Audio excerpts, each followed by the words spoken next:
we're going to lose 80% of our customers once these vehicles go out of warranty. Right. Yeah. And they want to retain those customers. Sure. Yeah. But my rebuttal to that is, well, how busy is your shop now? Especially since COVID has hit. Yeah. It's probably packed most of the time. Can you handle that 80% that's gone coming back? You probably can.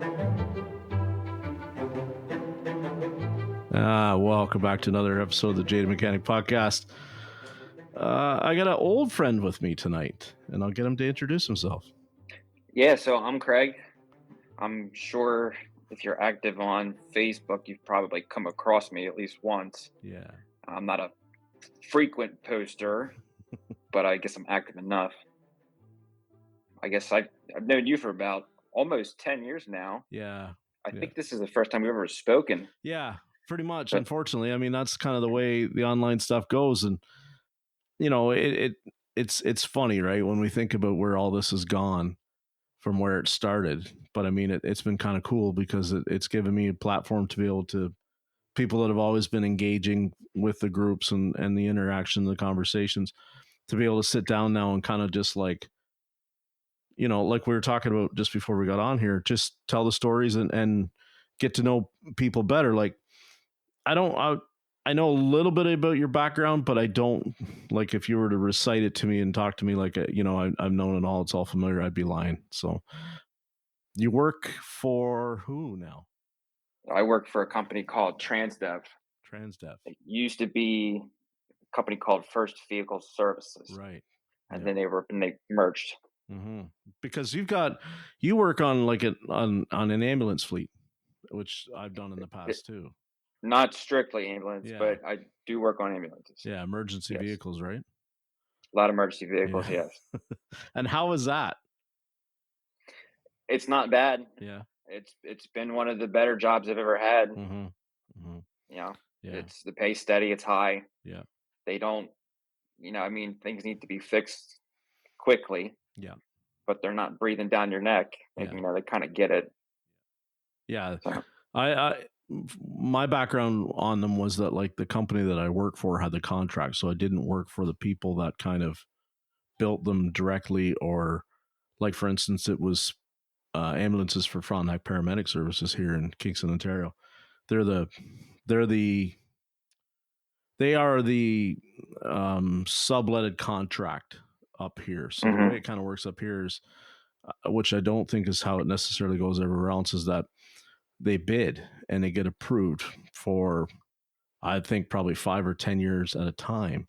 And then they provide everything, and they bill, obviously, then the townships and the communities and the counties that they're covering X amount of dollars every year for that service, right? They provide the service. They're not appointed by local politics. They're not appointed by them. So in a roundabout way, so that company had the contract, the maintenance contract went to a shop that I worked at. So that's kind of how I got to know what it was like to work on them. And it was pretty cool because, like you said, they always needed them. But at the same time, when you're dealing with a fleet, oftentimes when the fleet is set up properly, there's always like an extra unit or two, right?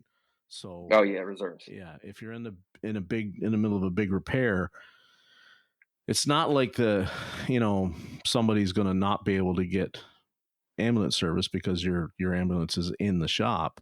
It just means that, you know, if they want to have 20 ready to go at any particular time, in a perfect world, they might only have 19 or 18, you know, just throw numbers out there. Right. So it was pretty cool. I enjoyed it. Mine were all 2500 Chevy Expresses, 6 liters.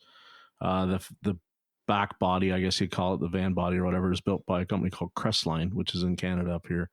And of all the other kind of ambulances that I'd seen that had been retired and worked on, used for different things, whatever, Crestline by far that I'd seen has the best build quality in terms of the layout of the wiring, and it was done really, really well. You know, I've heard of some nightmares, some sketchy stuff. Yeah, they're kind of like everything else. You do get what you pay for between who you decide to put the ambulance package on the chassis. Yeah. Yeah. What's most of your stuff? So as far as the fire engines go, most of it's Pierce, Okay. and they're kind of known as the Cadillac of Yeah. fire engines. Yeah. The ambulances. So here's where we're at with the ambulance. A hospital in our area has been running and managing that fleet Hmm. for about 10 years now. They're kicking it back to us now. Okay. So we're getting ready to buy a few new ones. We're going to have a few old '06 Ford 6 liters. Oof. They're low mileage. Yeah. So hopefully we're going to have that going for us. We'll see. And they're just going to be reserves. Yeah. Obviously, there's going to be some brand new ones that they're going to put on the street Yeah. as the frontline pieces. Yeah. And then as far as police cars and it's a little bit of everything. Hmm. So you touched the cruisers too. Oh yeah, Yeah. Right on. Right on. that's probably most of what I do. Yeah. I've had a chance to work on one or two. One shop that I worked at, they had a contract through Firestone for tires, and we were a Firestone dealer, so we got, we did tires on them and alignments, and that was pretty cool. I mean, back then it was still, the Chargers hadn't really come on as kind of the preferred cruiser, so it was still the Crown Vics, right? But Yeah, they're pretty. I mean, they're fantastic platform. They're literally, I mean, figuratively, they're pretty much bulletproof. They're pretty solid foundation, you know. It's funny yeah. you mentioned the 6 liter. When I got into that fleet job, they had one 6 liter left in a Ford E250 whatever van, and it was a nightmare because of the fact that, like, our ambulance is idle, like probably same as you're familiar with, Hmm. nonstop, right? You know how that can be on a 6 liter if it idles crazy, or any modern diesel for that matter, really. So they actually took it. Their bright idea was to take it off of the, because we have an island near here called Wolf Island, which is a small community that's still part of the township, but it's on its own thing. So of course it has one ambulance on that island, which gets people to the ferry. It's about a 10-minute ferry run from across the one channel to the island. So in their wisdom of this 6 liter that was forever being like carboned up, sooted up, right, derated, the whole thing, that it wasn't being used properly in the city where it would get run up and down the highway once in a while. No, their solution was to go put it on the island where you can't. There's nowhere to get this thing above 60 kilometers an hour, let alone 60 miles an hour. So of course it was even worse. But because they might get a call for an ambulance only maybe once every 2 weeks, something like that. That was just, it seemed so stupid. And that's, of course, was the last one in the fleet. And then they were like, we're never getting another diesel again. It just doesn't work. And they went to 6 liters, had way less problems, obviously. So, but, and then the price of diesel up here in Canada has changed significantly in pricing due to taxation. So what used to be really economical to run a lot of diesel whenever you could has not been that case now. By the time you add in the increased maintenance and operating costs, repair costs, and then the price of the fuel, a lot of people are trying to get rid of their diesel stuff. So yeah, which doesn't bother me at all. Now, and then one thing I learned about the 6 liters and the ambulance chassis, Mm-hmm. because I did work on them, a bit before I Yeah. came to this company. They don't have fender liners. Yeah. I had one that needed glow plugs. Yeah. I was like, okay, no big deal. Pop the liners out, do wiring harnesses, glow plugs, and then I looked underneath there. I was like, oh, it doesn't work like that on these. Yeah. That Yeah. was a nightmare. Yeah. Yeah. Yeah. I've done a turbo in one. That wasn't fun. You know. Oh, I can't imagine. Yeah. And I mean, the way everybody talks on a 6 liter, but, oh, well, they're not so bad. Like, you just lift the cab. Yeah, People forget with an ambulance body, it's a little, sometimes you don't. no, it's kind of, I've seen lots of them. If you went to lift the cab, the thing would fold in half, right? There's nothing really Hmm. holding it together. So the idea that you would just lift that, no, it don't really work that way. And separating the body from the back of the cab, you know how that's put together. You're not doing that either, right? They're a one No, no time. way. Yeah. So you just get in there and modify some tools and skin some knuckles and say a bunch of curse words and you get it done. But yeah, it was a nightmare. It wasn't fun. So, and that was probably, oh shoot, the second or third one, obviously, that had been put in that van by the time I did it, because a high idle nonstop Mhm. 6 liter, right? What do you expect is going to happen? Like, it was just, Yeah. yeah. So how did you kind of give us your backstory? How did you wind up? Because I think when you and I first kind of started to talk, you hadn't gone to that job yet. You kind of were more in some of the more traditional, dealership shop jobs that we all have Yeah. gone through. I started with all right, so we're going real far back. Yeah, start at the Um, beginning. I started in '07 Hmm. at a tire shop doing tires, alignments, oil changes. That was my first legal working position. Yeah. From there, once I graduated high school, I went to a GM dealership. Mm. Worked for a few GM dealerships. I did not like it, No, and I apologize. I hope there's not too much delay. I'm no, trying not to listen to myself over you're there. good. You're good. From there, I found independence and another independent dealership that was a former GM dealership Yeah. that I was pretty successful with. And then 2016 is when I went to this company. Uh, where So I've been there since. you didn't like General Motors for the product, or you didn't like the culture of the dealerships? That was the culture by far. Yeah. I thought when I started, when that first GM dealership, I would never have another job again. Uh huh. And that just definitely did not work out. So you could have seen yourself going there as a lifetime, like a career, one shop. Oh, yeah, absolutely. Yeah. But it doesn't tend to pan out like that anymore, does it? No. Yeah.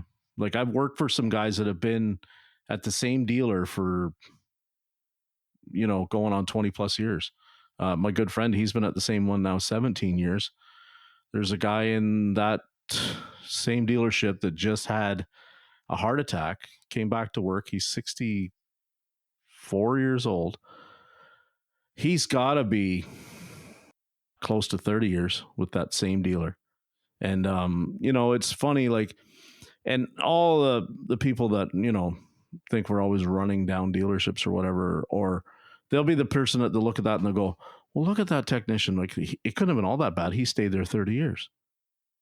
But I mean, that's not always necessarily an accurate earmarker of, good culture, Yeah. right? Some people just, once they just hit a rut real fast, right? And this is my place and this is my future and this is my world and this is where I'm going to be. And I get the sense that you're not like that. I know I'm not like that.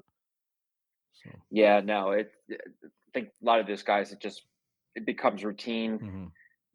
Making any kind of positive change just becomes a hassle to them, Yeah, and they just accept it. yeah, yeah. I'm envious of some of those people. I really am, because I mean, it can come with some security, but I've seen enough now, and the writing was on the wall for me at the one that I'd spent my longest tenure at, that it was like, it didn't matter where you got skill wise, you were always just going to be, you were respected, but you were a low man compared to where they placed other people in the dealer at a priority, right? The other departments, Oh, other yeah. people within the department, like, it was just, you were never going to be seen as non-replaceable, I guess is what I'm trying to say. So, and that's, There's a Nissan dealer mm, in the state where I live, and they just went through a change of ownership yeah, the past few years, and there was a lot of tenured employees there. A lot of they knew their customers, yeah, by first name, and once they got bought out, it slowly went downhill. yeah. It's funny how that happens, because and some people, I think, they look at those dealers, those established dealers, and they look at them as like a real opportunity, but they look at it as like, okay, we got a whole bunch of payroll here that's like not maybe as efficient or hustling the way they need to be, or paid too much, whatever the analogy would want to be. So they go in and they just kind of toss all that out, and then we know that there's a period there where customers leave. We know it happens, and I always shake my head at that, because it's just like, You can't tell me that the money, maybe if they were not producing whatever the hours that you needed to see, growth for the goal, whatever, you can't tell me that you made that back in any kind of record time by turning over most of the service department, most of the sales department, most of whatever the department in a method to fix that. You can't sell me on that. I think it's nobody's ever shown it to me in proof, and I call BS on it. Joshua would be a good guy to ask on that because he's kind of got that inward track on, Hmm. he talks to a lot of people in the dealerships, but I don't believe it. I really don't because, like you said, customers come in and they're familiar with the service advisor, they're familiar with the service manager, they recognize the tech name on the work order, right? And then all of a sudden, these people are not there, and you think that you're going to be able to instill confidence in a customer? No, you know, They're just like us as technicians. They don't like that change. no, I mean, how did I don't know if I worded that correctly.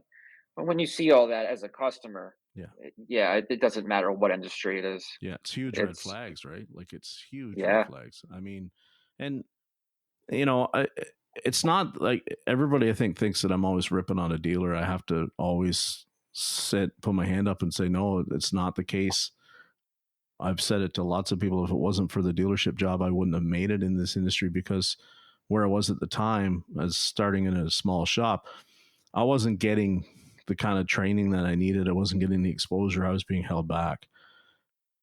And that's, I understand now why it happens. There's a lot of reasons to why it happens. Some's financial, some is poor management, some is, the risk, whatever you want to call it.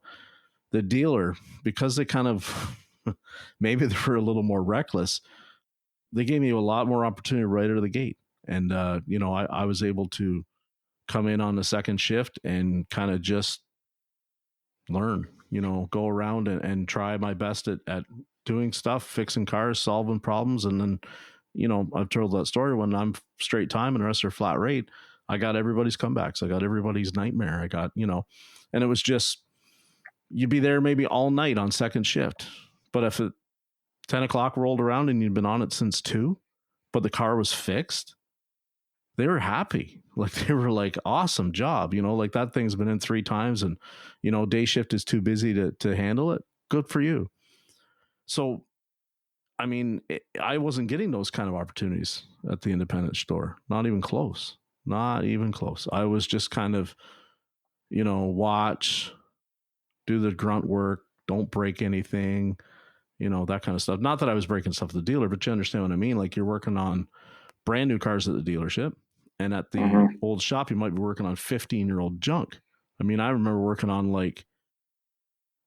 in 2001, 2002, I remember working on like Toyota Cressidias, for God's sakes, that were like old rot boxes then. Like everything was old. It was just the way it was. He had a low door rate. He didn't make a lot of money. He didn't charge a lot of money, and it was stifling. So, not to rip on dealers, that's not my intent. It gave me a great opportunity. It's just it seems like they are very good about getting people into the industry, but they're suck at keeping people in their stores. Absolutely. I had a very similar Mm-hmm. experience when I went to that first GM dealership. They pretty much cut me loose, Yeah, and it was sink or swim. yeah, yeah, And I think I did some decent swimming, yeah, but it almost kind of reckless too, yeah, because I'm inexperienced, yeah, and I mean I know I can't do everything, but I'm sitting there and I'm running through everything I can, yeah, yeah. and you know, What blew my mind is somebody could just hand me a scan tool and show me how to navigate the service information, which was still on. It just started to get on PC then, and just turn me loose. You know, yeah. like I learned the scan tool that way. I learned the service information that way. Like I became pretty good at solving problems because they just left me alone to solve the problem. It's such a, I go ahead. Sorry, No, it's fine. I remember using the Tech 2 for the Yeah. first time. That was the first really scan tool I got familiar with, and bidirectional functions. Mm-hmm. I had no idea what those were. Yeah. I started pushing buttons. Yeah. Yeah. Yeah. And I had no clue what I was doing. Yeah. Transmission adapt resets, Yeah. and it was luckily I don't think I ever broke anything, No. but there was no training on any of that. I don't know if half the mechanics in there knew, Yeah. Oh. because that at that time it was obviously OBD was well in, Mhm. you know, in fact, but I don't think your average mechanic, at least back then, at that time frame, was seriously familiar with all the Yeah. capabilities of scan tools and the way they were going. Yeah. I Maybe I'm wrong, but No, I can remember coming in and probably within 4 months, 5 months of me just walking around with a DRB3. That's the Chrysler. Kind of looks like mhm, similar to Tech 2 and acts similar to it the Tech does. 2. It probably has the same, let's be real, probably has a lot of the same design team behind it, right? I mean, all of that seemed Mhm, like it was an old Bosch system. But anyway, and I can remember within about 4 months' time, there was things that I could do on that scan tool that anyone else on the night shift had never got exposed to, couldn't do. And even some of the guys on the day shift, which were the more established technicians at the dealership, they didn't get a lot of exposure to it. And they're like, how'd you learn that? Oh, I was just pushing buttons one night.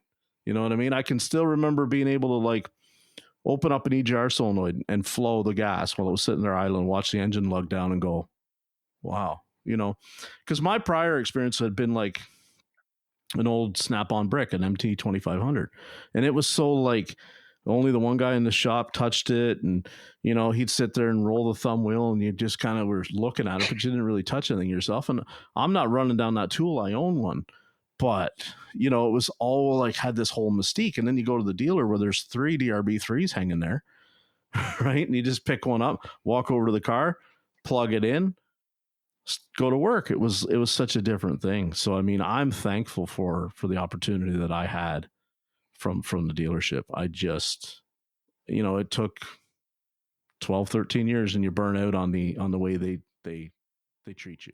absolutely. So Have you ever used Ford IDS or no, FDRS? And no, well, not never. I think when I was up here in trade school, I think in one of the, we used to call them labs or modules where it'd be like a portion of your in class. I think they had one, and I played with it for all of maybe 20 minutes or so. So I can't say that I've ever touched the Ford OE tool. I'm a I really like it. Mm-hmm. So way I got familiar with them is when I started with the company I'm at now. They had that software Okay. and the interface, the VCM2, Yeah. and it was all lit on the laptop. The guys who were there and established, they didn't really use it. They had us. What was it's not the brick, it's the one after Uh, Snap-on scan. So either oh, yeah. Modus, Yeah. first Modus. generation Modus. Yeah. What very significantly easy tool to use, Mm-hmm. Mm-hmm. and we did have this IDS, and it took me a couple of weeks just to figure it out. I've I've shown multiple people how to get into it since then, and you'd be surprised at how it's not complicated, but you'll get to the point where you're ready to start scanning and doing tests and logging data, and people don't even realize it's ready to go. Yeah. It's just, you know, Yeah. it can be complicated. Yeah. So the Hyundai one I remember was very, I want to call it like clunky, the way that I remember it from my short tenure at Hyundai of navigating it. And it was funny because when they brought their own scan tool out, early Hyundais, the factory tool was a Snap-on MT 2500. So I mean, it I was, think I've heard that yeah, before. it was. They did not have an OE tool when Hyundai first landed and brought their EFI in. They didn't have a dedicated tool. So MT 2500 was what all the dealer guys had. So it was like they had two of them collecting dust by the time I worked there. But, you know, and the guys would still like pull it out on an old one. And I'm like, I'm familiar with that tool. And they'd be like, you know, oh, that's right. You worked in the aftermarket. Yeah, yeah. So, and the Nissan one is laptop based. It's clunky. I don't like it. You know, DRB3 Chrysler was what I spent, well, I cut my teeth on that. I was so comfortable with it. But even now, when I pick up a launch, I'm amazed at how well designed it is for understanding how us technicians want to navigate a tool. You know what I mean? Like it's still, and there's a learning curve. Like I grew up on Snap-on, so I mean, I have a launch now at my shop, and I hardly ever pick it up because I'm comfortable with the snap-on, right? It's what I'm familiar with. I feel confident with it. But there is some things you'll grab the Autel and it's like, oh yeah, there's that test that Snap-on doesn't have. So it's Hmm. the idea that you can only have one tool is just crazy anymore. You know? Oh yeah, that needs to be long thrown out the window. Yeah, That doesn't work. yeah. So what did you when you're at the dealer? Like you started, did they start you on a flat rate kind of pay plan early or? I was hourly for 2 months. Yeah. Wow. This was before express lanes were normal. Uh huh. You Yeah. didn't start an express lane. You just came Yeah. into the shop, and I think they kind of monitored you Yeah. loosely for a few months, and then they cut you loose. Yep. Just 'Cause that's what they did. whatever ticket you got handed, go figure it out. Yeah. Yep. Yeah. I was at the one shop, I was the one dealer, my first dealer, I was hourly the whole time I was there because up here in Canada, it kind of goes that a lot of guys don't get turned loose on flat rate until they have their license done, right? That's kind of how they do it. So licensing, if you're familiar, is, you got to get X amount of hours logged on the job. You Hmm. go through 3 levels of training, 3 levels of test taking, kind of like becoming ASC certified, I guess is what it's like. And then after that, just about every dealer out here in every, yeah, chain store, you're flat rate. You're thrown to the wolves. And so when I went to the dealer that I spent my longest tenure at, I was not even licensed yet, and all my friends were. And but I was working flat rate for them, but it was like $6-7 less an hour between being licensed and being like I was an apprentice status, and yet you're turning the same amount of hours doing the same work. So the motivation was there real quick was to sit down and take the test. And you do work with a lot of guys that, like, I worked with a guy that he took the test 2-3 times and he struggled to pass the test, but he could turn hours in the shop no problem. Like he wasn't strong on drivability electrical, but I mean he was a front end guy. He could really turn some work. He could get it done. And I felt bad for him because he got to the point where he was just like, man, I don't care if I ever pass this test or not. And I'm like, dude, you're at this point now, you're like $8 less an hour than what I was. And all you're really struggling with is electrical and the drivability. Let's get you just to where you can pass that test, that portion of the test. And he finally did, worked out good for him. But it can make you a little jilted when you see the guy that you're fixing his comeback and he's paid $8 more an hour than you know, Hmm. and because of a piece of paper on the wall. Like it kind of sucks. And that's, kind of where I started to really see my true value, right? Which is it's not about a paper or a test score or anything like if you can fix the car or I keep saying if a lot of people, more of us can fix the car. It's just a lot of us won't or don't apply ourselves enough. I believe that. I believe we can all Absolutely. get to the end of the answer if we apply ourselves, but it's just, it's just sometimes not incentivized enough to go and find it. I've had cars like that where I just was like, I know there's something wrong, but nobody's going to give me the time to find it. So, I can sleep at night. Doesn't bother me anymore. Used to, you know, but those are the kind of cars that they teach you a lot of lessons too. Like, you know, I joke all the time. It's the ones that kick my tail that I remember, not the ones that I Absolutely. successfully fixed. So what was that like at the GM dealer? Like, did you get to touch a lot of different things, or did you find your niche really quick and focus on one thing? So I remember doing a lot of interior work, Mm. which I was terrible at. Yeah. It's- there's a trainer I'd like to attend classes. Chris Lewis. I don't know Okay. if you've ever heard him. He's really good, and he's one of the first guys to say, if I have to take that door panel off, you need to order every single clip with it because I'm going to break every one of them. Yeah. Yeah. And it's very true. And I remember getting a lot of that work, and it created so many problems because I just didn't have the patience at the time, Yeah.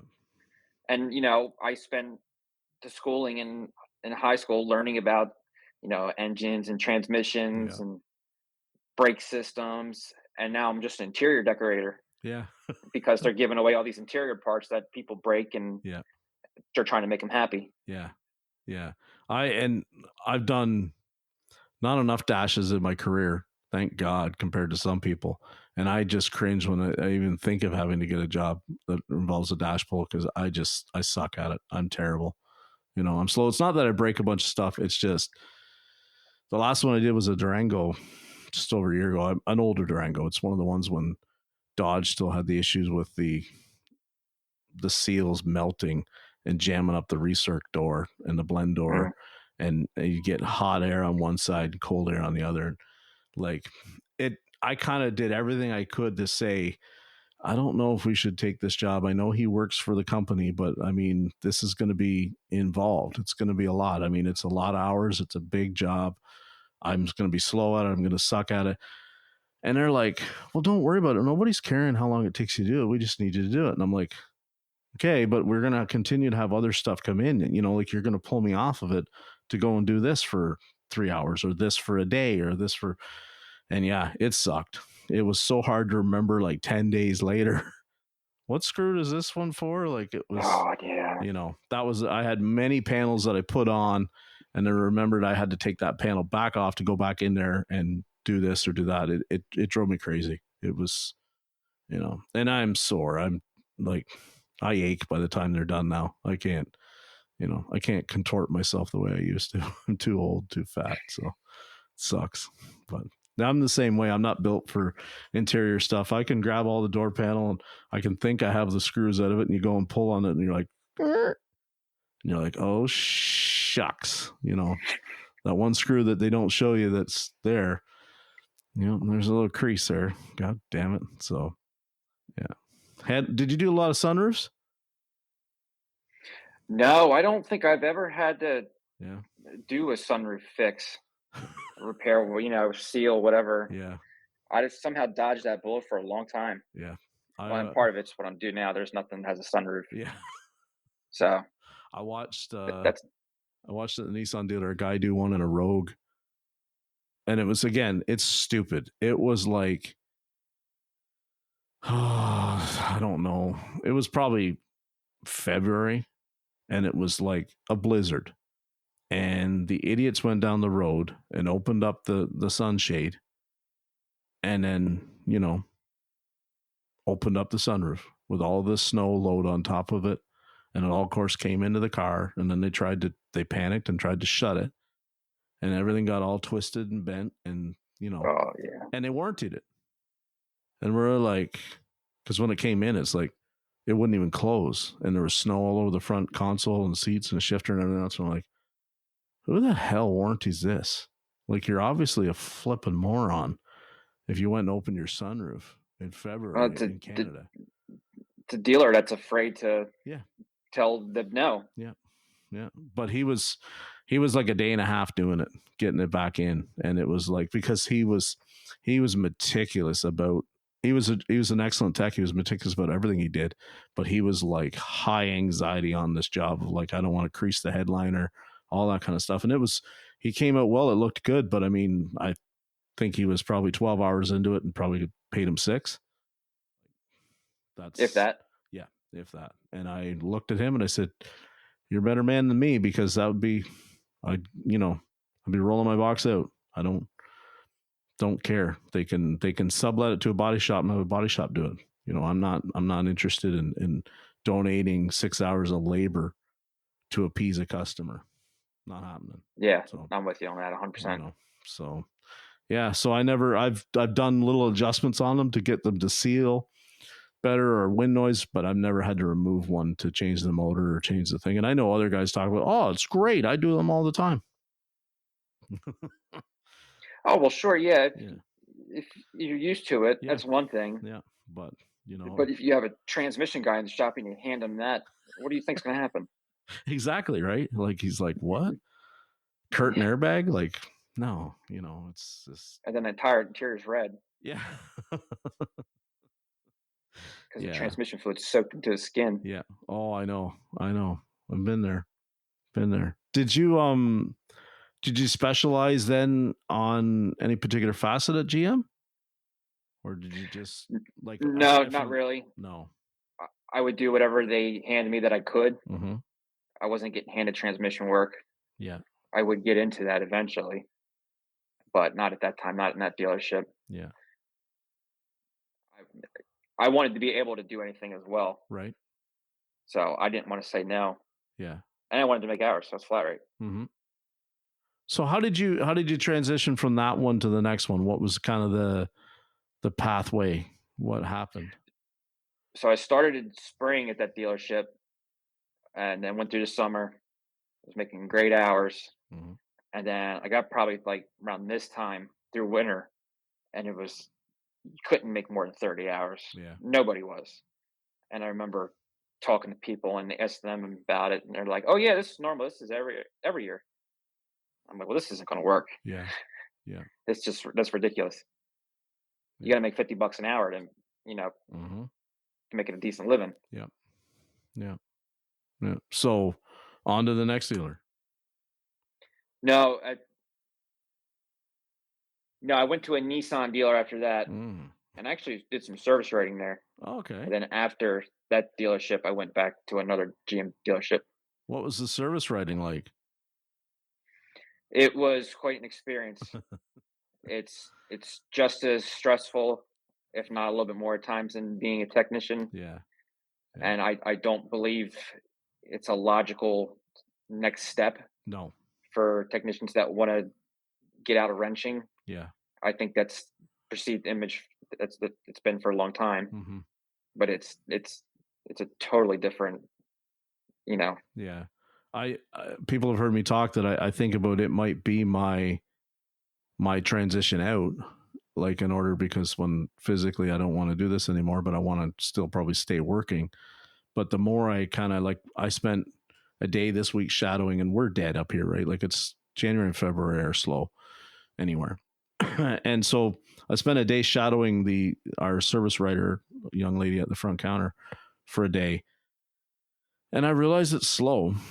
So the boredom was hard because it's, when it's dead and there's not a whole lot going on. And then I realized that it's like I have to, and I've become a much better, much more relaxed person. I don't nearly get as upset as I used to, but I still don't know if I'm cut out personality wise to deal with them, to the people that come in.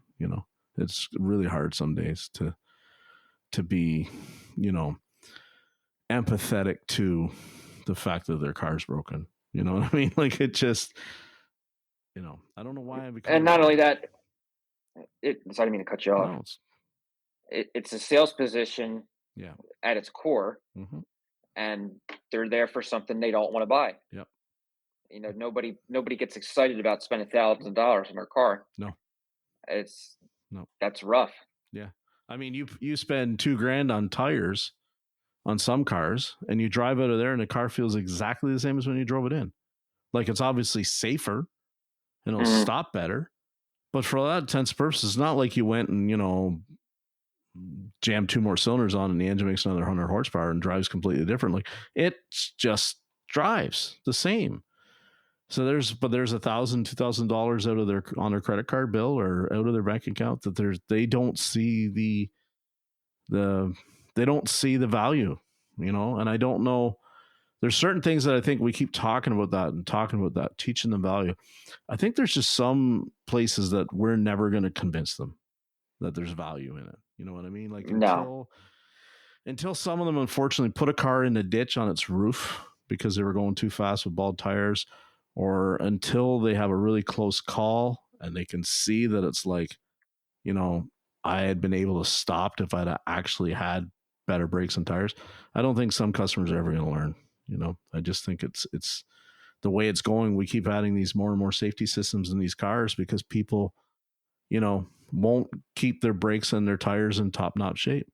They really won't. And they won't slow the frig down. And I'm not one to lecture anybody because I have a lead foot too, but it's, I know for my trade off, if I'm going to drive as fast as I like to drive, I have to keep good rubber and good brakes on my cars because there's too many times that people don't realize that I'm coming as fast as I am and they pull it in front of me, right? Like it's just what happens. So, but so service writing was not for you. I can do it. Yeah. It's just not ideal. Yeah. I you know I don't like wearing dress clothes. I'd rather be working in the shop and Mm, yeah. and and again it was I guess maybe in the old days it worked a little bit easier. Vehicles were less complicated, Yeah. and it was maybe easier to make that transition and Yeah. explain things to people. But I just don't think it works like that anymore. When you were at Nissan, what were they tend to be bringing them in for a lot of the time? Warranty, Yeah. warranty work, oil changes. Well, the transmissions still shitty back then, or is that kind of in that? Oh yeah, Yeah. Yeah. yeah, there's always 3 or 4 in the shop with the transmission out of it. Yeah. Yeah. I can remember my buddy back in probably the early 2000s, mid 2000s. He was working at one of the bigger ones in Ottawa, and he talked about like between timing chain jobs that he did on some of them. Another one I Oh can't yeah, there remember were those too. the whatever one that the catalytic converter would come apart and the engine would ingest it and then chew the engine up from the piece of the Hmm. cap being in the cylinder walls and like That was an Altima. yeah, he said like he was forever doing Altimas, and then there was one that they'd take the tranny out because it would lose reverse, and they just fix that one part of the tranny and put it back in. Like they used to do those so fast it'd make your head spin, like how fast they could all do it. And I'm listening and going, that what a shitty car line, right? Because which was probably no different because like it was Chrysler. I mean, there was always a transmission apart at a Chrysler dealer, whether it was one of the Ram truck or whether it was one of a caravan or like it was there was always a tranny being done. Always. They never were not doing transmission stuff. So, but Nissan, I only went there because my former apprentice went there to the local dealer and was making good hours and had kind of talked me up to the service manager and said like where we're lacking is I have a guy that can do this. And of course it was like, oh yeah, you'll make more money than what you're making on flat rate because we're selling a bunch of hours. So I went, and of course it was, I don't know where they'd gotten the idea that they were making those kind of hours that they were, because I walked in there and there was no hours to be made. They'd gone through that whole. They had a oil change for life program when they sold cars to people, which sounded really great. But every person in the city in the local area came and bought their Nissan there because it was like oil changes for life. So every customer Yeah. that you could not sell maintenance to, you couldn't sell, and you'd try and like the whole point. I get it. You're doing the oil change in the brakes shop. You'd say, well, needs brakes, and you think, okay, we're gonna sell them a brake job. They're like, nope, I got a guy for that. I'm just here for the oil Yep. change, and you're like, Well, I remember a lot of the customers lease their cars too. mm-hmm. It was Yeah, very popular for a them to lease. lease. Yeah, yeah, And then it's like, how do you hold a service department accountable for not selling thousands upon thousands of dollars for leased vehicles? yeah. And like the dealer principal there, he thought he was the smartest thing on the world for coming up with this plan, and we're like, this is not doesn't have any longevity to it, dude. Like these customers once, and it was he roped them in on a really shady contract, which was like the oil change was free if you did the rest of the maintenance, but they never specified what the rest of the maintenance was. So after the customer had been in like 3-4 times, just an oil change only, nothing more, couldn't sell them a tire rotation, couldn't sell them a brake flush, couldn't sell them. They're like, okay, your next oil change is not free. And they're like, what do you mean? I have oil changes for life. And they're like, you have oil change for life when you do maintenance. Well, I do my maintenance here. I do my oil change. And You know what I mean? all that does is create ag. Yeah, for sure. Because now you have customers that they didn't understand that when they Yeah, signed that, yeah, and now all you did is piss them off. yep. And then they go and tell everybody, and then you're not even selling new cars anymore to people because your Hmm. reputation's in the tank. And then you've pissed off your whole service department, where just like there's no way, even if you had the best price on a brake job or best price on any kind of warrant, like a service, excuse me, they just assumed you were probably ripping them off. So they weren't going to do it just because of that. It sucked. And we're like, you got to get rid of this program. You got to get rid of this. It's killing you. He would not see it. He would not. We would have customers that's like, okay, so if you want to get your oil change for free, you got to buy an air filter. Well, we didn't get paid extra for putting the air filter in. So every time you'd see it booked in, it was an oil change and an air filter. And you took the brand new air filter that you just put in 3 months ago and you threw it in the trash. And you put another one in because that's how they got their free oil change. And I'm sitting there shaking my head going, this is ridiculous. There's no way this is making money. And it wasn't. It was not. No, and you know that customer's burned up inside. Yep. You know, he's buying an air filter with his oil change just to get that. Yeah. Yeah. So Just he doesn't still make gets his sense. oil change for $20. But like if you've got a customer that still wants to only get a free oil change or a free air filter, whatever way you want to call it, you don't want those customers in your shop, right? Like No, they don't see value, but he's just it, like it, he couldn't get it. it's that constant. Sorry, No, go ahead. it's that constant thought process of being the loss leader. Yeah. Get them in for the oil change, but we're going to sell them 500 to $1,000 every time they come in, and it doesn't work. Yeah. Yeah. I think, and correct me from your perspective, I think the dealers were really shocked or really scared a few years ago of like the customers that go to the, Jiffy Lubes or Quick Lube places or something like that. And they were really scared about losing out on that business. Do you think that was what drove them to that, or did it just like, They're still worried about losing that business. mm-hmm. I listen to a podcast usually once every 2 weeks, and that's one of the things they talk about is we're going to lose 80% of our customers once these vehicles go out of warranty, Right. Yeah. and they want to retain those customers. Sure. Yeah. But my rebuttal to that is, well, how busy is your shop now? Especially since COVID has hit, Yeah. it's probably packed most of the time. Not all of it. Mm-hmm. Can you handle that that 80% that's gone coming back? You Yeah. probably can't. And I couldn't understand why, because you would see it happen. You've seen it if you've been in a dealer or you've ever worked in one. You know what happens is that the customer comes in with an engine with a whole bunch of problems or a car with a whole bunch of problems, and they have no maintenance to, no proof of maintenance. And they say, oh, well, I go here and I go there and I got a bunch of receipts and all this kind of stuff. Receipts don't necessarily even mean that the car was even maintained. And it doesn't mean that it was maintained properly, right? If it's supposed to have a certain spec of oil in it, there's no guarantee when they go out of there, no matter what anybody says, that it gets the right oil. And I always I would shake my head at these dealers that would bend over and take it from a customer that hadn't been loyal to them just on the whim that you might sell them another car. At that point, as somebody working in the service department, I don't want to sell them another car. But I understand when I work for an OE, which is that when a dealer, that's what you do, they want to sell them another car. And it used to piss me right off. The sales manager come in and to be like, we got to warranty that engine because otherwise they're not going to buy another car. And I'm thinking, who cares if they don't buy another car? This isn't the kind of customer we want, right?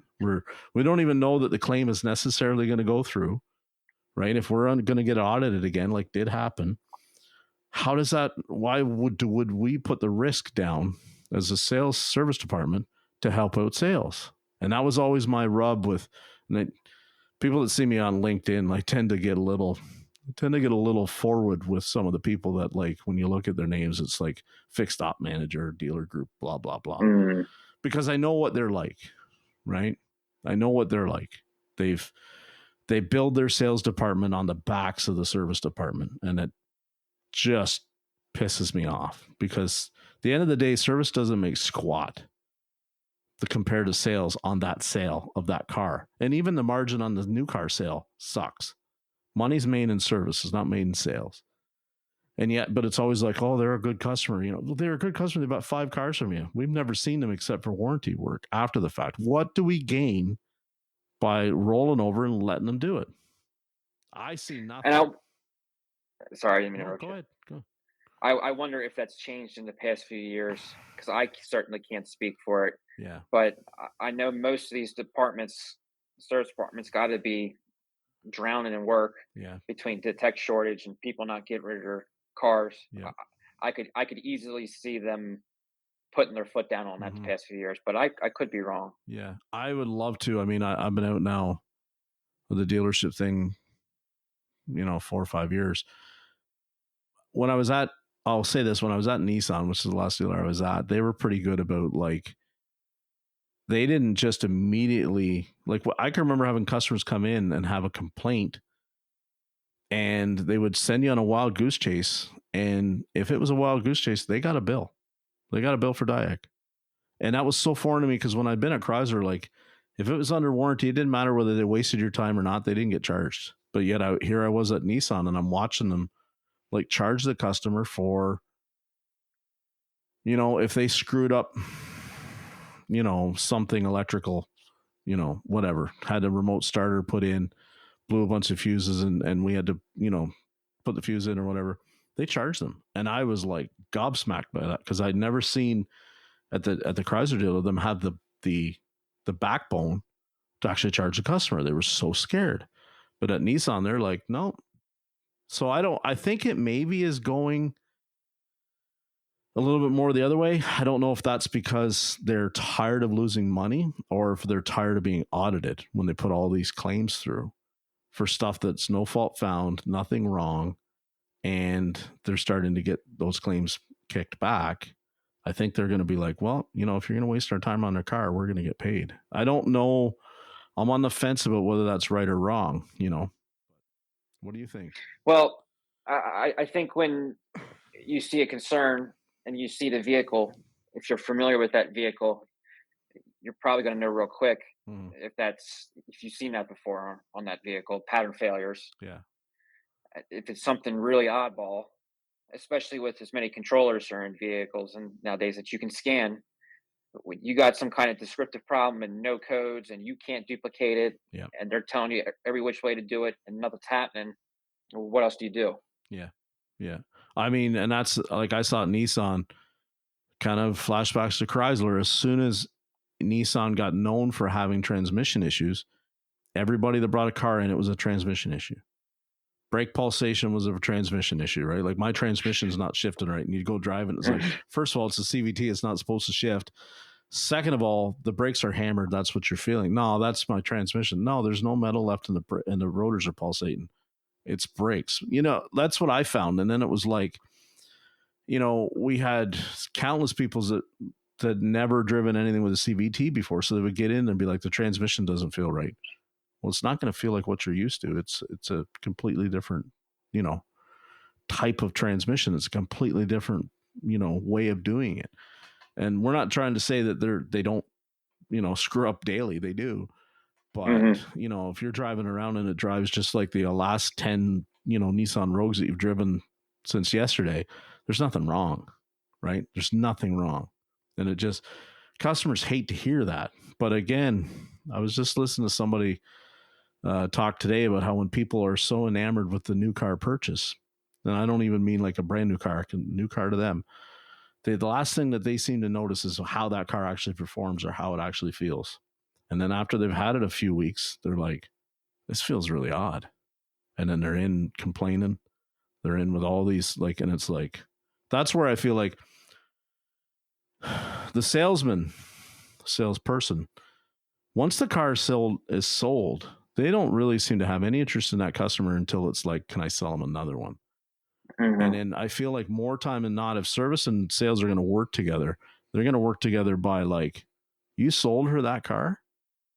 You need to actually spend time with her and drive it under her complaint and verify if there's actually something wrong with it or not before it comes over to service. Because service, otherwise, like I feel like at this point, we should be, for the customers that want to waste some of the service people's time, and the way that the sales want to like always throw them under the bus and go, I don't know what's wrong with that service department, Miss Smith. Like, really, you say there's something wrong with your car, I believe you. It's been in 3 times, they can't find it.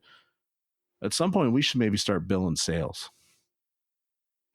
Yeah, You know, that makes a lot of sense. just treat it like you've sold them a used car, because we know as soon as they sell a used car and something comes back and sales wants to handle it, we'll bill them. But on a new car, when there's nothing wrong, I feel like the salesman, as soon as that deal's made, they have no more interest in that customer. And I think that that's always been a shortcoming of the dealership experience.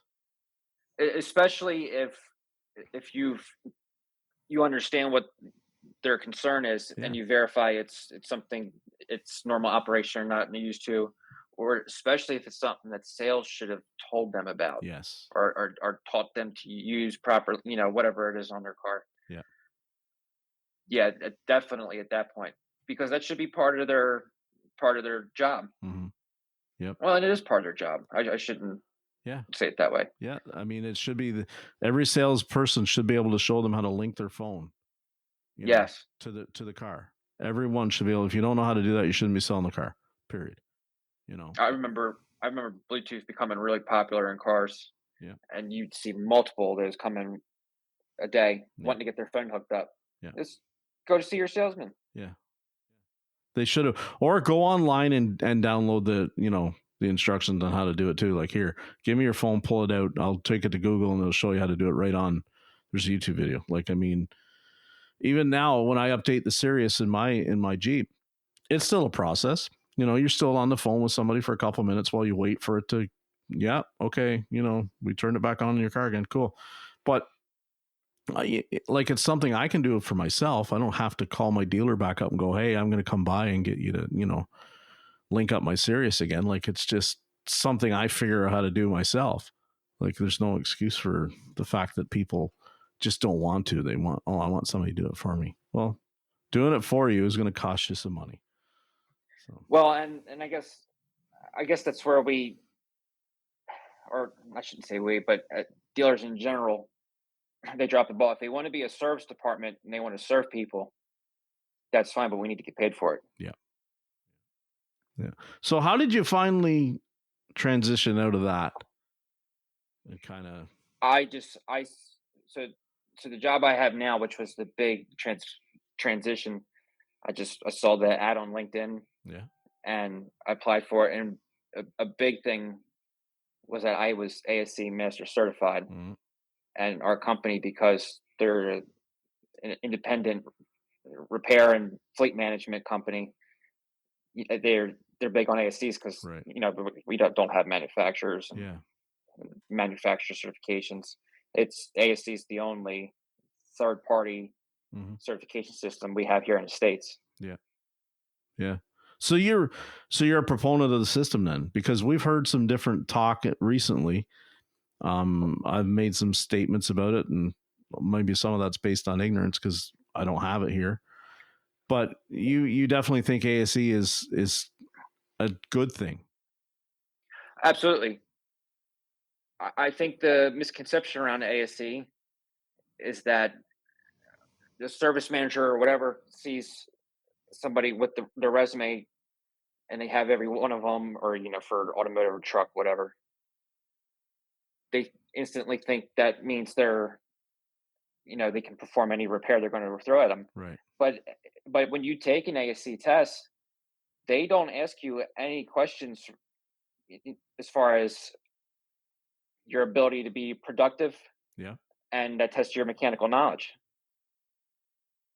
It always goes back to your ability to read and interpret information, and especially on the L series tests. Okay. That's where it's really big. They give you a composite vehicle booklet, and part of that test is testing your ability to actually go through that and find information, and Mm-hmm. sometimes verifying whether something's normal or not. Right. So yeah, I understand that there's a lot of technicians out there that will have every ASC under the sun, and they can't fix a whole lot. Mm-hmm. But I think they're immensely outnumbered by the amount of technicians that are really good at what they do and take pride in what they do and go out and they spend the time and the money to have those certifications. Yeah. This was brought up in Lucas's group the Mm-hmm. other day, and there was some people in there. Yeah, I know some guys that are ASC Master Certified and can't fix a ham sandwich, Yeah. and they're out there. I'm not disputing that. But really, at the end of the day, ASCs are not here to measure your ability to actually perform a repair. Yeah. It's kind of sounds bizarre, but it also makes sense in its own right, because half the battle, if not more, is verifying concerns, understanding what needs to be done to fix the vehicle, and Yeah. My biggest takeaway that I've seen a lot of people grumble about ASC, and I said it myself, is when you look at what they've collected in dues and test fees and so on and so forth, and what little, I will say this, have put back into the industry on the education side of it for the technicians or the education side of the customer.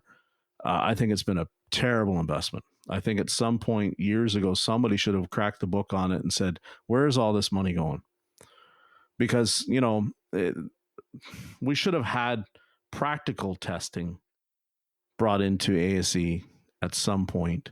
I mean, that's the only advantage I'll say to my licensing up here in Canada, is that you just don't sit in the classroom. You actually have to go out and perform labs. You actually have to go out and perform modules where you take apart an alternator and put it back together and explain how it works, or take a timing belt off of a car and put it back on and show that you can do it. You have to show a certain level of hands-on proficiency. Where so do some guys struggle with it? Sure, and I I remember working with a guy years ago at the college. He was a student that was like phenomenal at, he could read the book, recite it back to you. He understood all the theory and everything else. You put him in the shop and he was the slowest you'd ever seen, because he could not think outside of the box. Like everything had to be, it wouldn't have mattered like if the world was coming to an end and you could stop it by just like skipping the torque sequence on two things, you couldn't convince him otherwise. And he would do it. he would do it. And it was a situation of like that he couldn't grasp the concept. He was argumentative and disrespectful to anybody that ever said there's more than one way to do this. Like he was disrespectful. He was what we call uncoachable. And Wow. yeah, and it was frustrating to see, because he had the aptitude to probably be like in a design team or an engineering level, but his attitude was so, he thought that anybody that didn't follow it exactly by the written point per point part of the book, they were a hack. And I think now we're talking like this is late 90s when I'm in school with this kid. He probably was on the spectrum, but way back then we didn't even know what that meant or like how to recognize it, right? And I think now that Yeah. in thinking back, he probably was in some way, and I don't even know what happened to him. He comes from my area, but it was literally like we were at college together. He was from my area. After college, we went into our own way that we go in different workforces, and I've never seen or heard from him again. I don't know what happened to him. I know. Oh, he must have got out of the business. I think so. I really do. And because I mean, they would look at his test scores and they'd be like, people from like Tormont Caterpillar and Bob Melrose Bobcat were like tripping over each other to hire this kid based on his test scores. And he would do like these 2-month little placements in the shop, and there'd be like, yeah, we're not going to hire him when the 2 month is done. It's not going to work. It's not going to work out. And we're like, well, he's the smartest kid in the class. And they're like, yeah, he can't get anything done. So, I've ripped on ASE probably more out of ignorance and not knowing what it is. But I feel like the money that's been spent by now for considered it's supposed to be a nonprofit, somebody needs to look at where that money's gone. And that's Lucas and I have talked about that, and we're kind of on the same page as like they've dropped the ball now. And I know I've said that, well, they're a test rating company and that's all they are, and that's pissed some people off. But I mean, at the end of it, really, are they any more than that? It's just a test rating company, because they're certainly not getting involved on the tech level of, okay, somebody's going to come by your shop with a car and we're going to bug the car. We were just talking about last week. What if they showed up with a car, bugged it, put like 7 different faults in it, and said, okay, the car's going to be here all day. You need to solve 5 out of the 7 faults. and you pass your certification.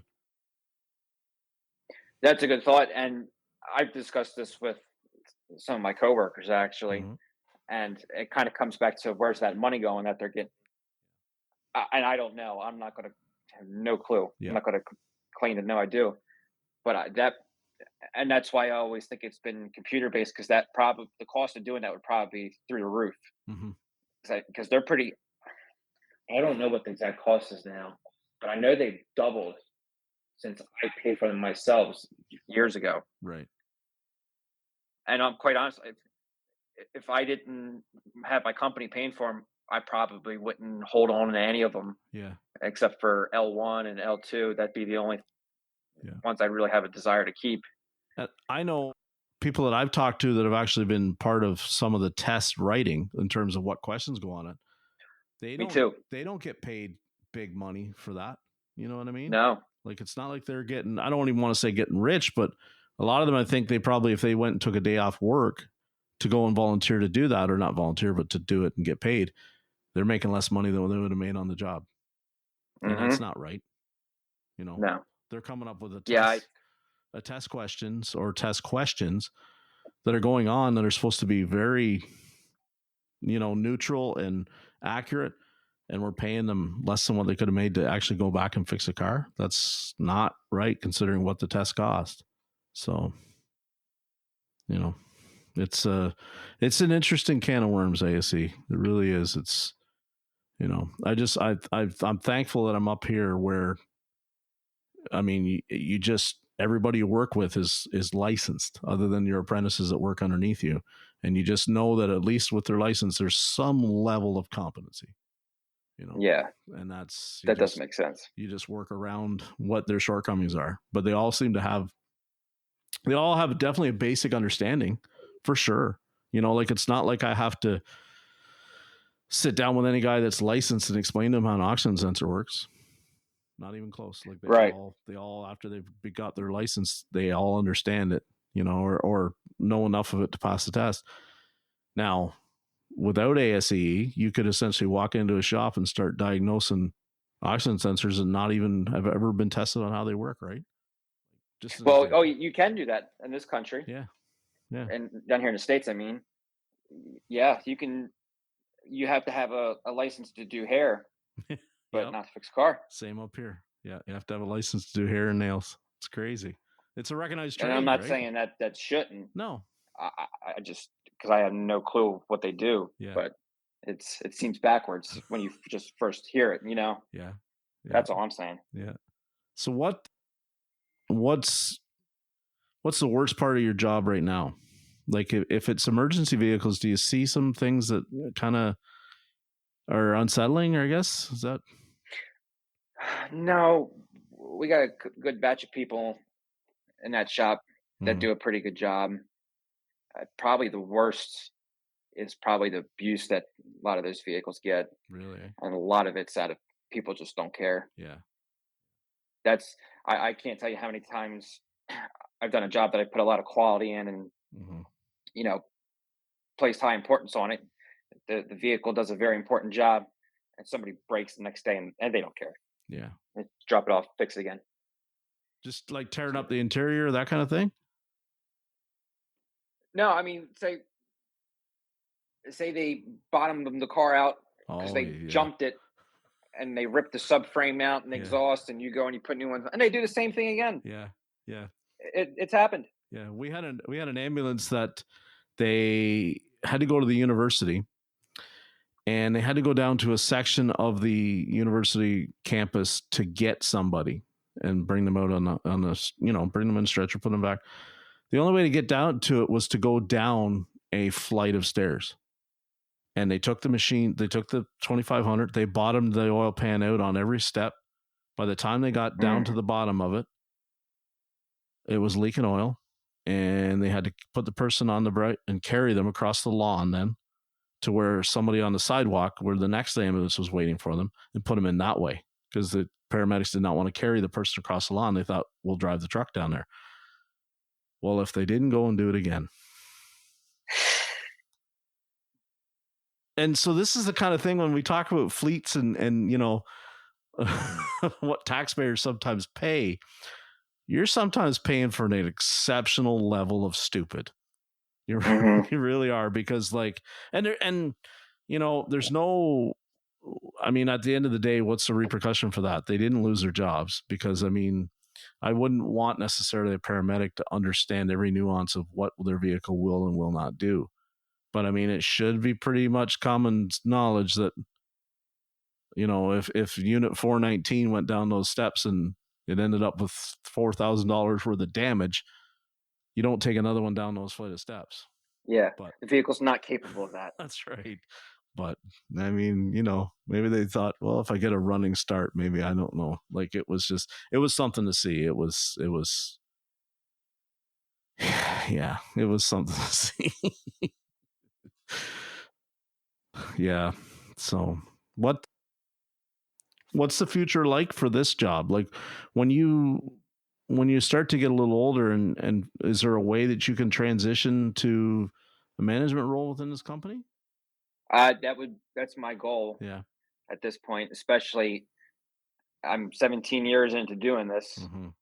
I'll be 34 in June, so that's already going to be half my lifespan. And I've quite literally been in a shop. Yeah. I don't plan to last forever, so hopefully I'll figure something out to do just that. Man, there's so many of my guests are younger than me. I'm 48, and I think about, like, I started in a shop in like 97. You know what I mean? So it's like Yeah, a lot of years. It's like, wow, when I think about it that way, it's like, holy crap. But I mean, the future for me, it scares me, because, like, I mean, I'm finally at a good employer that pays me really well, and I think he's got a plan for me.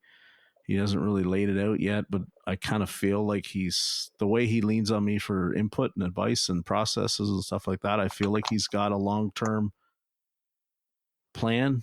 But I also know me, and I also know that I can screw up some of the best people's intentions, because sometimes I just do. I get it in my head, a certain thing or whatever, or things change, people change. And you know I'm scared about, if it becomes a situation of it's a lot of customer contact, I'm not sure I'm going to be able to do it. I yeah, could certainly do a leadership role in a shop, I could do a manager role, but I'm not sure how I'd do with customers all day long. yeah. And one of the things I think about too is I'm worried we're going to see a lot less people get the chance to move up into those roles because, especially with the technician shortage being the way it is, they can't afford to lose us out of the Yeah, shop. yeah. Are, That's another problem. is your company really struggling with it? Like, is it really hard? No, I think we're appealing more than the average company. We're very big. Hmm. The benefits are pretty good. Yeah. They're not it's outstanding Right. like working for the railroad or something. But Right. Yeah.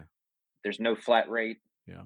So if you're a decent technician and you don't like that, you can get a job in that company if you've got some certifications behind you. Hmm. So we don't suffer from it as bad, but everybody does feel it to a point. Yeah. I know we have there's definitely a shortage up in my area, for sure, of people. Like, and it's tough with young people. I mean, we actually had a new girl start. So the last two co-op students, we'd call them up here, which is like they go to school for half the day, and then the other half of Yeah, the day they work in the shop or on a job placement, right? Which is they do this in their, grade 12 year, grade 11 year sometimes. And we've had both of the last two have been young girls. And the young girl that we have now, she's already heads and tails better than the last one that we had. And the last one we had her like 4 months. But she just kind of came in, and I thought she thought it'd be cool, but she didn't really know what she was getting into, and she didn't really apply herself. This young girl now, she's just, she says that somebody in her family has like a little shop that they built, and they kind of work on cars on the side, the family members, stuff like that. And she's grown up in that shop. She absolutely loves it. So maybe it's just a little bit more exposure. She really knows what it's about, and she's already said, like, this is what I want to do. And I'm thinking, wow, that's already cool, because the other girl maybe said that she knew what she wanted, this is what she wanted to do, but she didn't really want to do what she was doing. You know what Or I she mean? just, yeah, she didn't understand what she was getting into, Yeah. and So, and that's regardless of gender. yeah. You know Yeah. I that find happens every day. I find the young people getting in now, when they see it. I mean, I had her putting a belt on a Nissan Rogue, an older Rogue, and it sucks. They're tight. There's no friggin' room. And Mm. she's just going away. Like, she's not getting stressed out or nothing. Like, she's just like, how do you guys load these tensions? I'm like, yeah, they're tight. They suck. Like, they're strong. Like, you. And she's a little tiny thing, and she's just, but she's good. She's doing really good. And then I've seen, some of the other ones, and it's like some of them move like they've got cement in their foot in their boots. You know what I mean? Like, there's just doesn't Mhm. seem to be that level of hustle that we all, the my generation did. Like, you, when somebody said go get this, you sprinted. You know what I mean? And now if you say I go still get, do that. yeah, yeah, for sure, I do too. you know, I come back sweaty and probably heart palpitations, but I mean, like, I still run over and they're like, you don't have to run. I'm like, oh, just so I was trained. These ones is like, can you go get me that? You could sit down and wait for them to come back, even if it's only 4 days over. Like, they don't hustle, man. They just don't see it. It's different. But the shortage is a real thing. Like, we've been trying, and we can't get young people to come in here that really want to do it.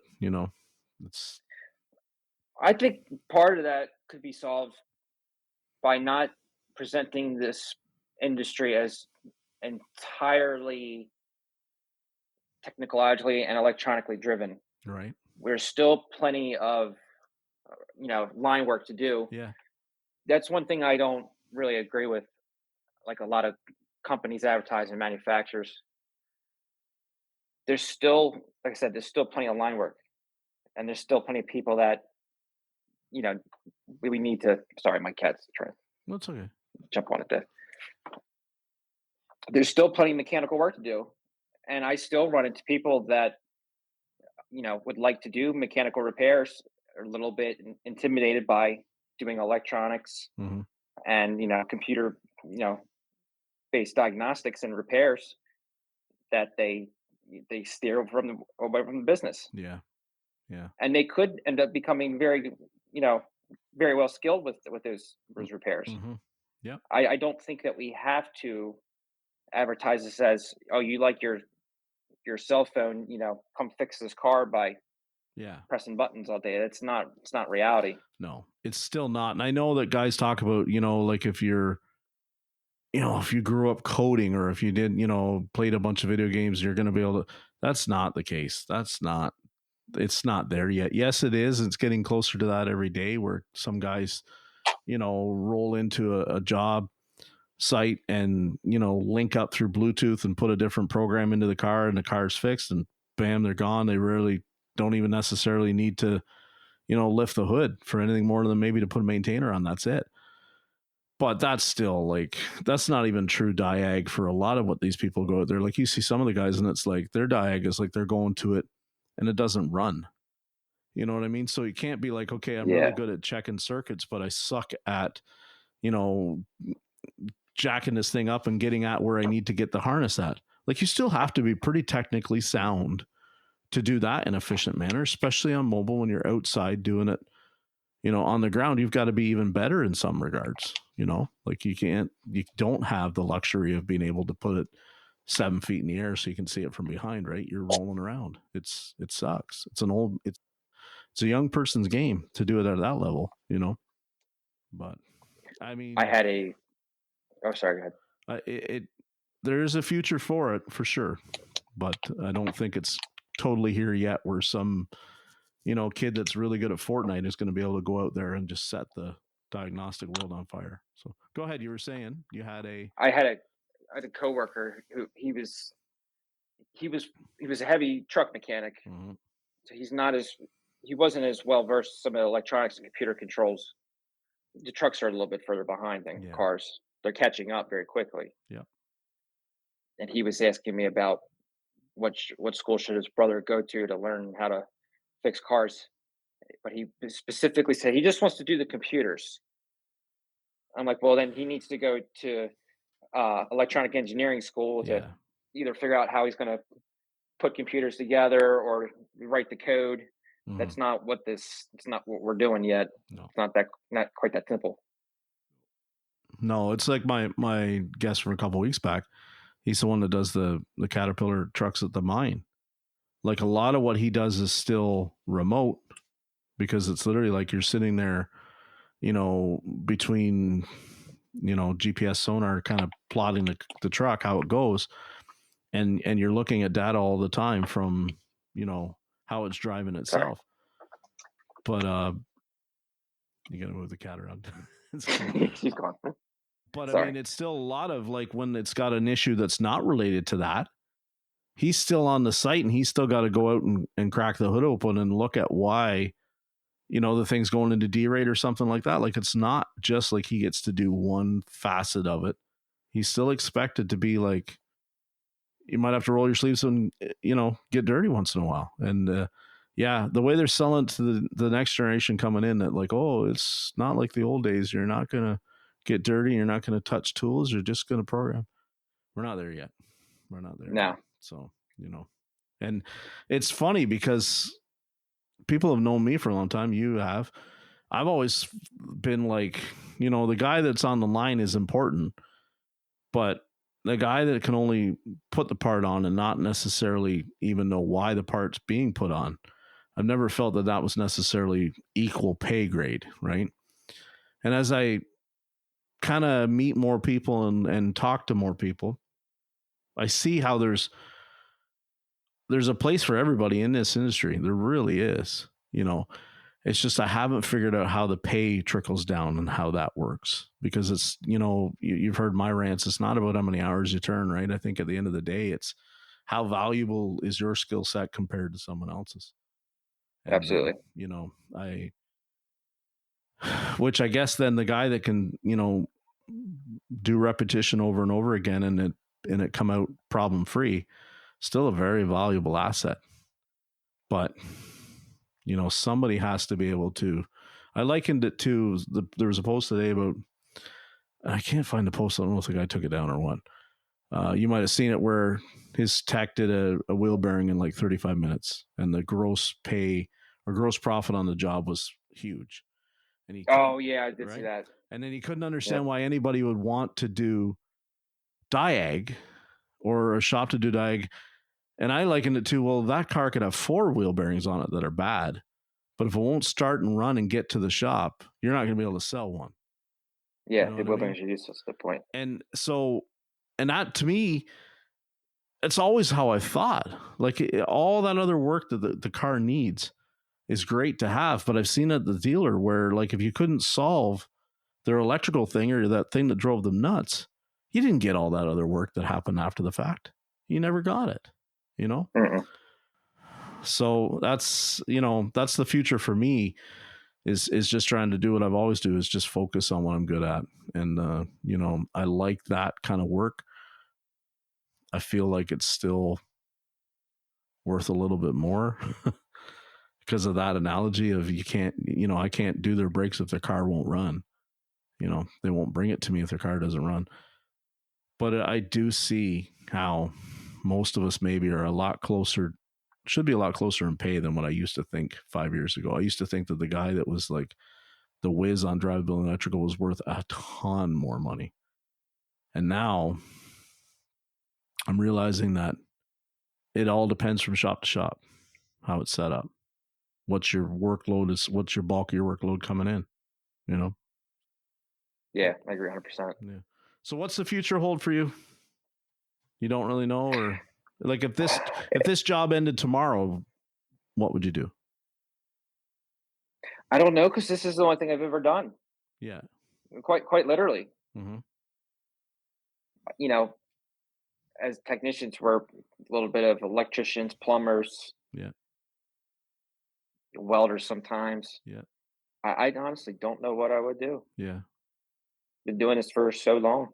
Yeah. And this employer, if it went south, what would you do? Oh, I mean, there's the markets are Yeah. still, at least if you're a competent technician, Mm-hmm. that's probably the least of my worries at this point. Yeah. Would you go to an independent this time, maybe if you left to go back, or would you Would you try another dealer? I don't think I would go back to another dealer. Yeah. That this there's it's too. I imagine it's even more political Mm-hmm. than Mm-hmm. it was back in the day. Yeah. And Yeah. I hear a lot of them. They're booked 2 and 3 months out, Yeah. and it's not because they have work. No. They don't have anybody to do it. They have nobody to do it, or they don't have the parts to do it. It's one of the two, right? You get it in there and you get it torn apart, and then the parts take forever, and then Hmm. by the time you go, the part arrives. That tech that tore it apart might not even work there now. And then it's. I think that's really going on a lot. And I don't think anybody's really. I'm so I've kind of distanced myself from the dealers.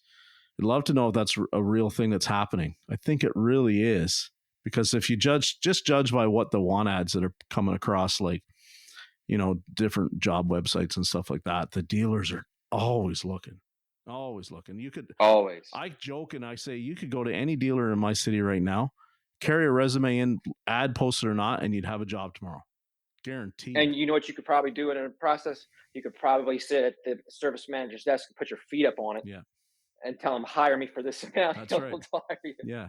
And they're not talking right now about, well, you're not certified in this, you're not talking certified in that. They're literally like, are you legal to work up here? Like, are you got your license yeah. Okay, when can you start? Well, Yeah. I can start whenever. What are you friggin' paying, right? Because then Yeah. that's like, there's lots of guys, I'm sure. I think the other thing that's happening is like the job is posted or pays this. And I think there's some guys that are walking in and going, that's not going to cut it. And I think they're working out their own deals. And then I think there's probably a whole lot of like stuff going on at the shop floor where they're saying, don't tell him what you get paid because I don't pay him that much. And he's been here 10 years, but like, you know, we're dying here. We need people. And that kind of shady shit just pisses me off. Like, I don't go around bragging about what I get paid, but I mean, you know, I certainly, if I knew there was a guy paid more than me per hour at the dealer, for example, I didn't do his comebacks. It was Oh yeah. No, just a core value of mine. I don't know. Sorry. If he's more valuable, he better have gotten it right. If he didn't get it right, well, this is his chance. That's how I just looked at it, and it pissed a lot of people off. But when we were all, you know, two ways, like either they pay them all the same or they pay them based on, oh, he's got a certification endorsement for this, he's got a cert endorsement for that. Cool. Then I shouldn't have to do his comeback for him. yeah, it shouldn't be an even big concern. Yeah, it shouldn't even be an issue, but it always seems to be. And then they're like, oh, you don't know, you're not being a team player. This is not a team sport. This is not a team sport. Somebody I was talking to, I heard them talking about the team pay thing too for flat rate, and that they never had to work for it, but they were glad they didn't because they could not see it working. Because like that'd be like picking players for volleyball or dodgeball. I think it's this chubby slow kid down at the end that always gets picked last. Like that's still a very real thing in a shop. If you split it up that way, or how do you split it up without favoritism? And then it's just just Yeah, I never experienced that. That yeah. sounds like it could be very rough. Yeah. I've never worked flat rate in an independent shop, right? On all makes and models. So I can't, my hat's off to those guys that do it and make a living at it, because I can't even fathom what that must be like. You know what I mean? Like my bosses could hand me tomorrow a Mercedes and he could hand me a Chevy Cruze, and he wouldn't have any more expectations on one versus the other. He would just want the car fixed. I certainly know that it takes a lot more training and skill sometimes to fix the Mercedes than it does the Cruze, to understand what's going on with it. Mm-hmm. So the idea that some of these guys get handed anything and they're flat rated on it, I'm just amazed that they do so well at it. Like my hat's off to them. I've never had to do it. So it's not something it's probably the one thing that, like, if I looked at it from job offers, I've never even entertained one that paid that way, because I don't have the confidence in myself, and I do okay at this kind of stuff, to think that I could do it in a profitable manner, so.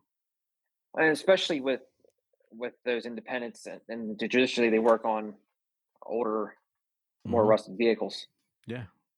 I mean, especially you see it Oh, up in Canada. How you got to be a metal fabricator to yeah. do the job. Yeah. It's exhaust. I mean, we still joke, but I mean, exhaust and breaking fuel lines up here is still, there's an art form to it. It hasn't gone away, and it's just like, and then you're looking at it sometimes, it's like the car that you're putting it on, it isn't even worth that level of, you know, expertise that you give it. But sometimes it's the only right way to do it, and it's the only way you know how to do it. And like, I can remember the guy that mentored me way back, so like in the 25 years ago, when he ran brake and fuel lines on a car, you couldn't tell that they weren't the factory lines. Like, it was perfect. But he'd be 2 days doing it. Like, he'd have, like we talked about those old Cressidias, they'd come in and they were just rotten. And he would run Mhm. them all. And it looked factory when it was done, but they had so many hours labor tied up into that thing, they didn't make 5 cents on the job. It was worth, it was probably, it went to the scrapyard next year with the Yeah, nicest brake lines and fuel lines on it you ever saw. And I'm looking at that going, but that was just, that was in his beliefs. That's how it should be done. And he would not compromise on it. He didn't care if they only got paid 5 hours and he was 10 hours. He didn't give a flip. He would tell them, Adrian, you should charge more for this. Look at how it comes out. And he'd be like, I can't charge more because anyone else wouldn't do it to that level. And he's like, well, that's the right way to do it. It's engineered to be done that way. That's how it's getting done. I'm kind of the same and way. I'm kind of the same way. I can respect that to a point. I was Yeah. gonna say, Yeah. It's, it doesn't make sense sometimes when you see this old rust bucket and it's like, but, and I get why people do it. They really, it's a pride thing. I totally understand it. So, yeah, I've been lucky. I've had some good mentors, really have. So, you have you got one? yeah, no, No, none. Eh? no. That's kind of sad, At Craig. this point, I've been the mentor more than I've. Yeah, yeah, yeah. That's me too. Now, when I think about it, right as we age up, it's like, holy crap, yeah. Like, there's been a lot more people now that I've seen them come in from being like a high school student to getting their license. Like, there's been a few of them now, and it's like, wow, that says something. And then, I've been lucky. I really have. This industry's been good to me. It's I would say the same, yeah. and I don't want to sound like I'm implying that I haven't had people teach me anything. That's not the case. But I was never an apprentice or anything. Mm-hmm. Especially the time I got in, it was sink or swim, Yeah. and Yeah. I did my damnedest to swim. Yeah. I think you've done amazing. I think you really have. Like, it's, you know, people have heard me talk forever, seen how I've been, and it's like, I don't know where it comes from. I guess, like, why I've got so much passion for this industry, because that's all it's ever been. It's not a hate for it. It's just, you know, I mean, I love what I do. I really do. I just get frustrated from the way we have been paid and treated for doing it, right? I've known since, I think, the first time I ever did it, that it was specialized, that it was like, not everybody can do this. And I've always felt like for that level, that it's almost bordering on like an art form, that we were not treated the way we should have been treated. And I think that that's just where it comes from, is that just that I never wanted accepted that. I would not accept it. I always felt like I don't have people don't have to kiss my feet, but by God, Yeah, they've got to realize what it is exactly we do. Like, look at what you work on, right? If you all packed up tomorrow and there's a fire or an accident, think about how that impacts people's lives when yeah, everything just doesn't roll. Like, it's huge. We don't even think about that. We just take it for granted. Well, it's the same in somebody's household. You go in and you fix their car so they can go to work tomorrow. They just grumble about it, complain about the price, whatever, say some old stereotype. without us, they don't even get to work. It's a different Yeah, thing.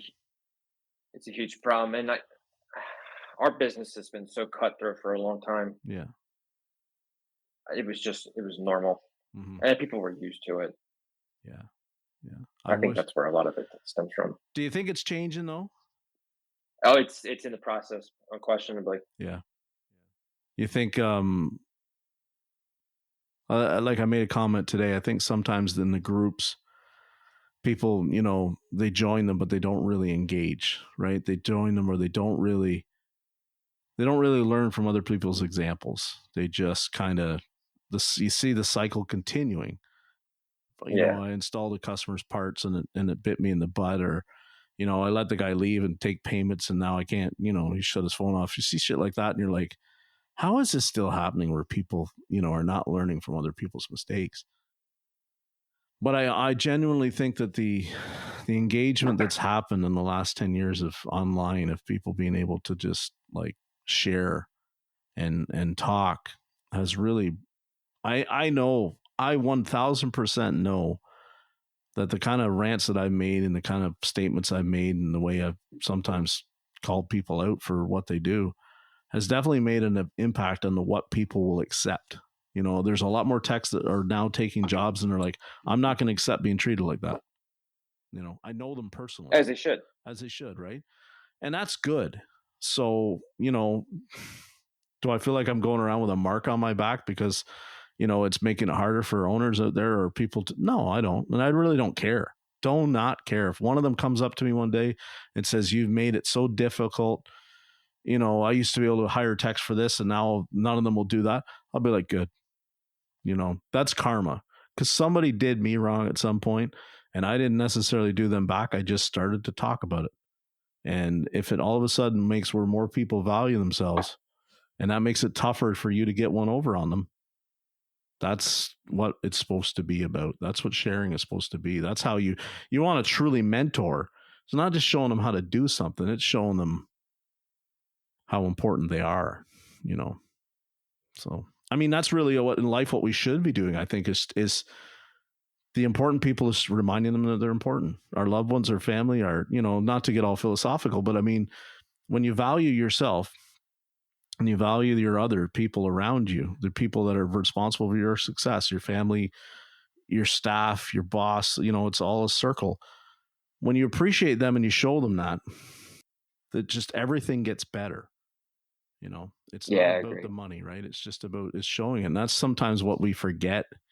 And if you value yourself, and I can take any kind of credit for that, then I've definitely had the impact that I've wanted to have. So, and that's why I do this podcast. I don't do it to make money. I don't do it because I love the sound of my voice, or I just do it because there's people like yourself that we've had conversations for a long time, back and forth, sharing things, and it's like, if I know that I gave my experiences help somebody see things in a different perspective or help them survive, a tough day at work, then it's been a great return on the investment.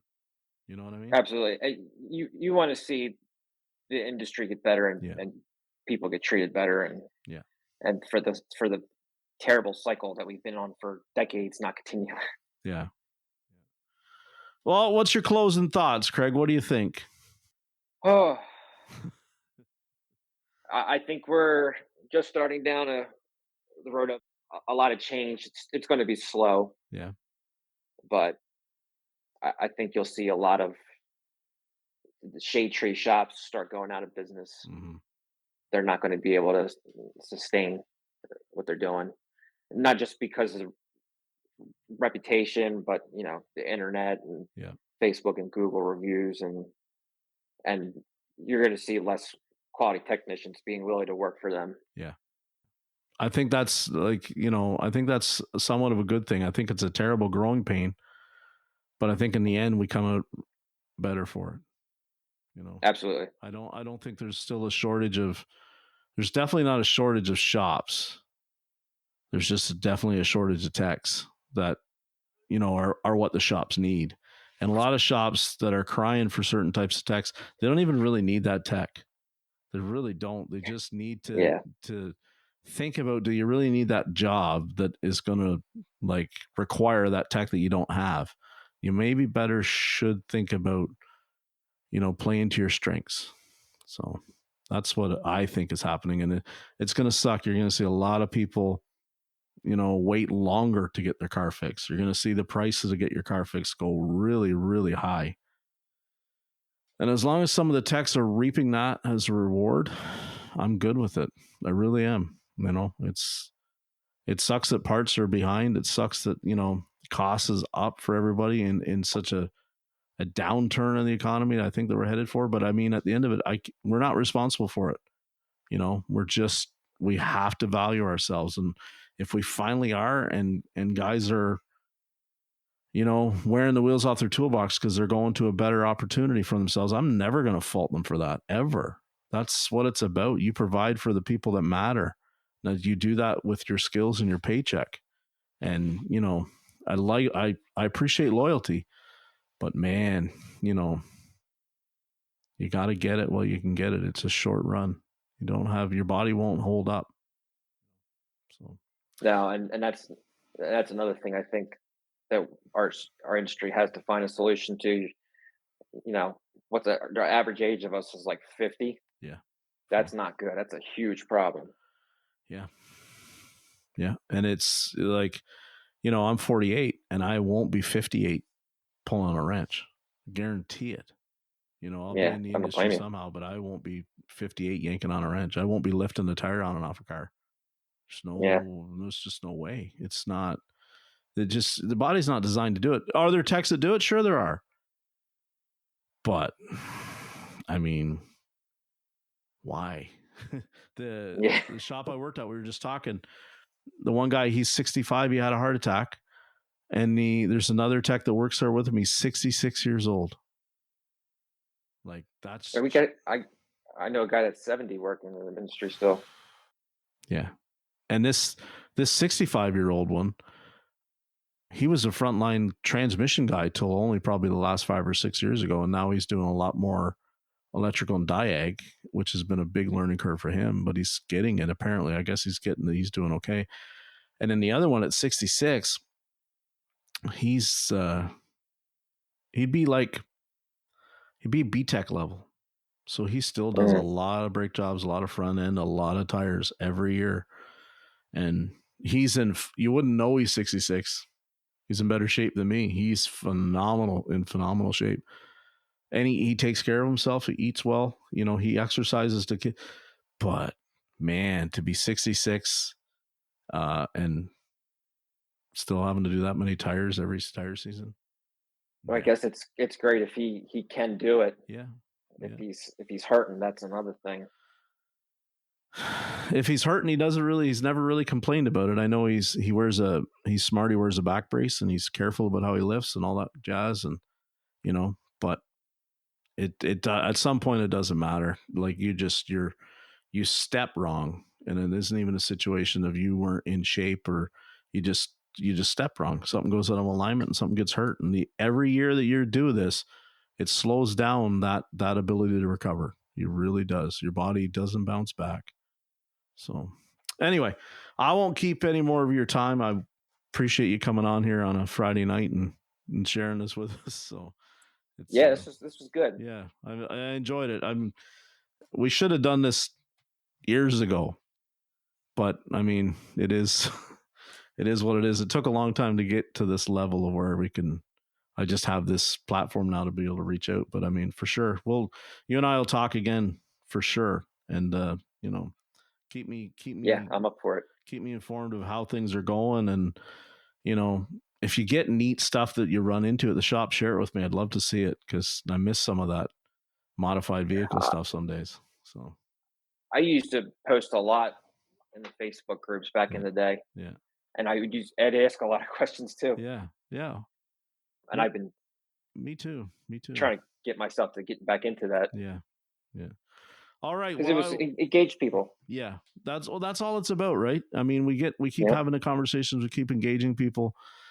am I always going to be, am I hard on people when they ask something because they don't do the legwork? Yeah, I still am. But I mean, that's never been because I didn't want somebody to, be there with me. I just want somebody to appreciate the struggle that it took to get there and to realize that they have to put some of that in themselves. And it doesn't mean that I never said to anybody that you can't get there, but it is going to take work. And, you don't help people by doing it for them. You got to show them the way. You can't do it for them. So on that note, I'll let you go. Thank you very much this has been a great time. And like I said, I'd love to have you on again. Sounds good. Hey, if you could do me a favor real quick and comment on, and share this episode, I'd really appreciate it. And please, most importantly, set the podcast to automatically download every Tuesday morning. As always, I'd like to thank our amazing guests for their perspectives and expertise, and I hope that you'll please join us again next week on this journey of change. Thank you to my partners in the ASA group and to the Changing the Industry podcast. Remember what I always say, in this industry, you get what you pay for. Here's hoping everyone finds their missing 10 millimeter, and we'll see you all again next time.